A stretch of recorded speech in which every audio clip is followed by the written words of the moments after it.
किसी ने बड़े कमाल की बात कही है कि हीरे की कीमत आईने से भले ही लाख गुना महंगी हो, लेकिन तब भी हीरा पहनने के बाद लोग आईने को ही ढूंढते हैं। नमस्ते, मैं हूं आरजे कार्तिक। एक बड़ी छोटी सी कहानी है पुराने जमाने की।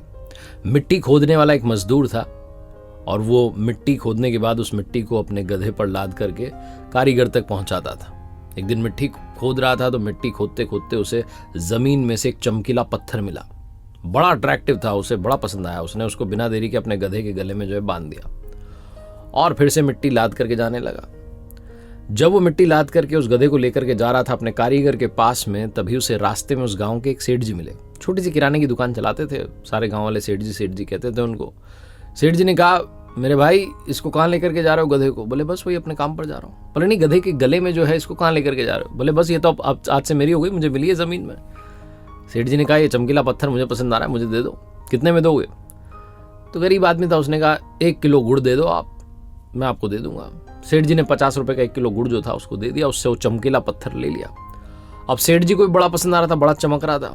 तो सेठ जी ने ले जाकर के अपने गाँव में उनकी जो दुकान थी किराने की, उसके तराजू की डंडे में बांध दिया और बड़े शौक से जो उसको जो है रखने लगे। बार बार उसको देखते थे कितना चमकीला है। एक दिन उनके गाँव में संयोग से एक जौहरी आया और उसने देखा कि किराने की दुकान चलाने वाले सेठ जी के पास में तराजू की डंडी में हीरा बंधा हुआ है। उसकी तो आंखें खुली की खुली रह गई। उसने पूछा, ये क्या है? बोले, अरे चमकीला पत्थर है, हमारे गांव में मिला, हमने देखो कितने शौक से बांध के रखा है। जौहरी ने कहा, ये मुझे दे दोगे? बोले हाँ दे देंगे, 100 रुपए दो, अभी दे देंगे। वो जौहरी बड़ा कंजूस था, उसने कहा 100 नहीं 80 रुपए दूंगा। सेठ जी अड़ गए कि नहीं 80 नहीं 100 रुपए। फिर से वो कहने लगा नहीं 80 रुपए। सेठ जी ने कहा, भाई मैं सच सच बताऊं, मैंने तो 1 किलो गुड़ दे करके इसे एक मजदूर से खरीदा है और 50 रुपए का 1 किलो गुड़ था। अब मैं तुम्हें कम से कम 100 में तो दूंगा, डबल तो प्रॉफिट होना चाहिए, बेनिफिट होना चाहिए, मुनाफा तो कमाऊं। कंजूस जौहरी को लगा कि ये मान नहीं रहे। उसने कहा, मैं कल फिर आता हूँ। वो अंदर ही अंदर सोचने लगा कि कल आऊंगा, कल शायद मान जाए, 80 में बात बन जाए।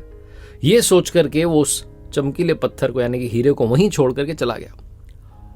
और किस्मत ऐसी घूमी कि उसी शाम में एक दूसरा जौहरी अपनी कार में बैठ करके जा रहा था उस गांव के रास्ते से दूसरे शहर में, और उसकी कार उसी गांव में आकर के खराब हो गई।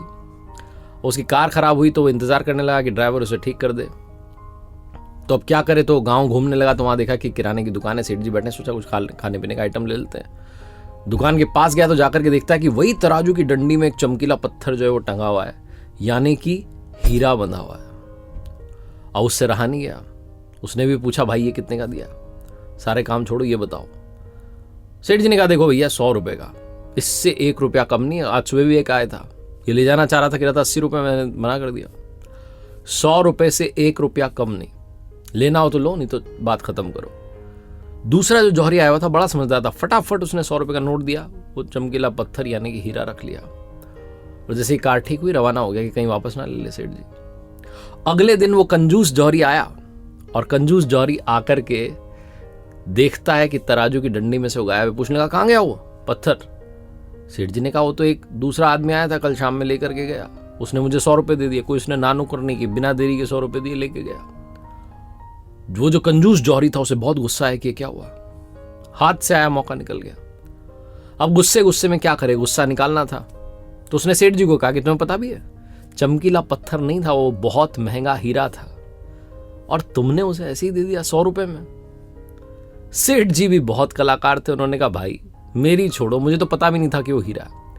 तुम तो समझदार हो, तुम तो परख करते हो, तुम तो पारखी हो। तुम्हें जब पता था कि लाखों का हीरा है तो 20 रुपए के लिए क्यों झिकझिक कर रहे थे? तुम उसे 100 रुपए देकर के कल ले सकते थे, लेकिन तुमने मौका मिस कर दिया। तुम मुझसे बड़े बेवकूफ हो, मूर्ख हो। कंजूस जौहरी था, उसके अलावा कर भी क्या सकता था, पछताता रह गया। बहुत छोटी सी कहानी जिसका सार ये समझाता है कि लाइफ में अपॉर्चुनिटी आती है, अवसर आता है, लेकिन हम में से कई लोग कल करेंगे, परसों करेंगे, 1 तारीख से करेंगे, सोमवार से करेंगे, अगले हफ्ते से, नए साल से, इसी सब में मौका मिस कर देते हैं और बाद में सोचते रह जाते हैं कि लाखों की अपॉर्चुनिटी थी, ऐसे ही चली गई। शुभस्य शीघ्रम, ये मंत्र याद रखिए। शुभ कार्य को जितना शीघ्र किया जाए उतना बेहतर होता है। लाइफ में एक बात और जो मैं अक्सर आपसे कहता हूं, ऊपर वाले के आशीर्वाद के साथ, अपनी मेहनत के साथ, अपनों के प्यार के साथ कर दिखाओ कुछ ऐसा कि दुनिया करना चाहे आपके जैसा। देखते